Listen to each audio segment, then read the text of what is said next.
तो दोस्तों स्वागत है आप सभी का फिर से द घोस्ट नाइट में।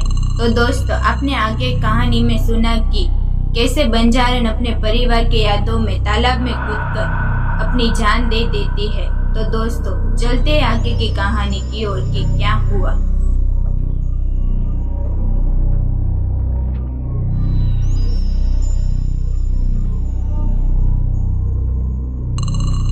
उसके बाद गांव वालों ने उसे खोजने का बहुत प्रयास किया, लेकिन वह कहीं नहीं मिली। गांव वालों ने झील में भी जाकर ढूंढने का प्रयास किया, लेकिन वहां भी वो नहीं मिली। फिर गांव वालों ने एकत्रित होकर एक दूसरे से बात की कि शायद वह अपने परिवार की यादों में उस कुएं में कूदकर जान दे दी होगी। तो दोस्तों मैं आपको बता दूं कि इस कुएं में जो गिरता है ना, वह कभी वापस नहीं आता। ये सोचकर गांव वालों ने उसे ढूंढना ही छोड़ दिया। तो दोस्तों आपने देखा कि बंजारन की मृत्यु भी हो गई और गांव वालों ने उसे ढूंढना भी छोड़ दिया।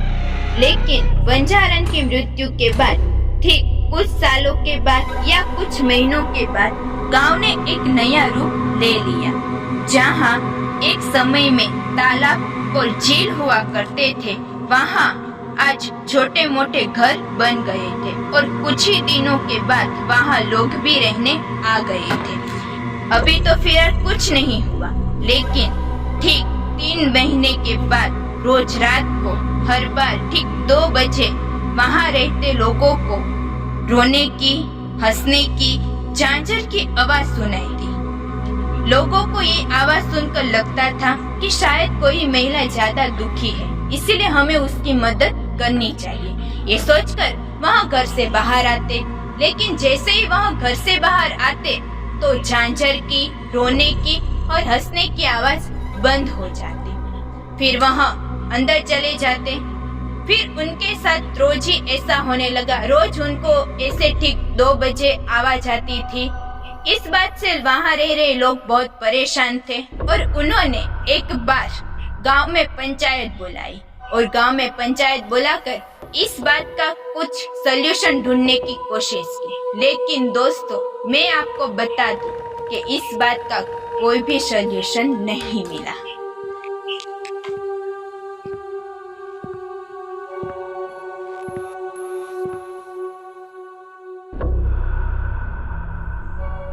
तो दोस्तों आगे की कहानी सुनाने से पहले मैं आपको बता दूं कि आगे की कहानी में एक बहुत ही बड़ा ट्विस्ट आने वाला है। जी हाँ दोस्तों, बहुत ही बड़ा ट्विस्ट।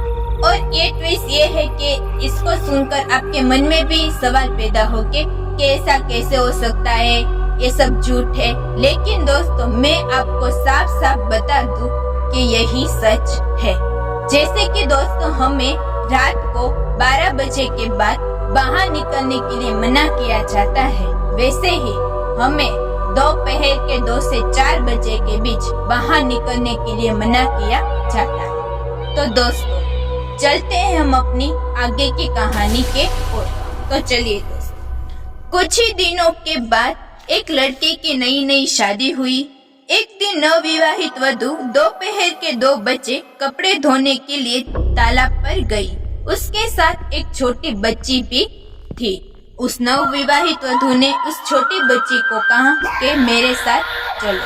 दोस्तों मैं आपको बता दूं कि अक्सर हमें हमारे बड़े किसी भी सुनसान जगह, अजीब जगह, घर या बंगले या फिर झीलों पर जाने से वहाँ चलो बोलने के लिए मना करते हैं। तो दोस्तों आपको पता है कि हमारे बड़े ऐसा क्यों कहते हैं और हकीकत में ऐसा क्यों कहा जाता है?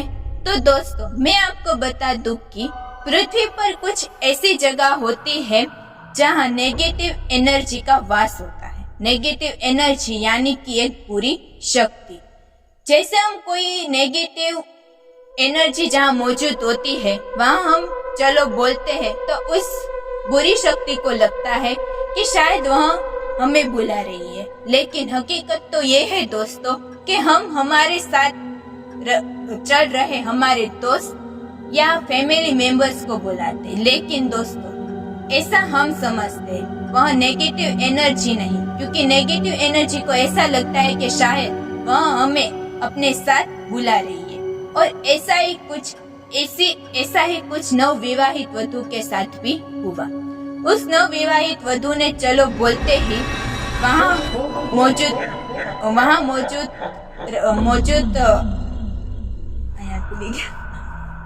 वहाँ मौजूद एक बुरी शक्ति को साथ में बुलाया और वह बुरी शक्ति उसके साथ उसके घर चली गई। जैसे ही वह नव विवाहित वधू उसके घर गई तो वह अजीब तरह की हरकत करने लगी। थोड़ी देर के बाद रोने लगती, थोड़ी देर के बाद हंसने लगती, या फिर रोते रोते हंसने लगती, या फिर हंसते हंसते रोने लगती। ऐसी हरकतें करने लगी और ऐसी अजीब हरकत देखकर उसके परिवार के लोग परेशान हो गए। उन लोगों को इस सोच में पड़ गए कि नवविवाहित वधू ऐसी हरकत क्यों कर रही है। और रोते रोते वह ये भी साथ में बड़बड़ा रही थी कि मेरे पति और मेरे बच्चे इस दुनिया में नहीं है। ये सब सुनकर उसके परिवार वालों को विचार में ये सब सोचकर उसके परिवार वाले सोचने लगे कि ऐसा कैसे हो सकता है, ये तो नवविवाहित वधू है, इसके बच्चे कहाँ से आ सकते हैं।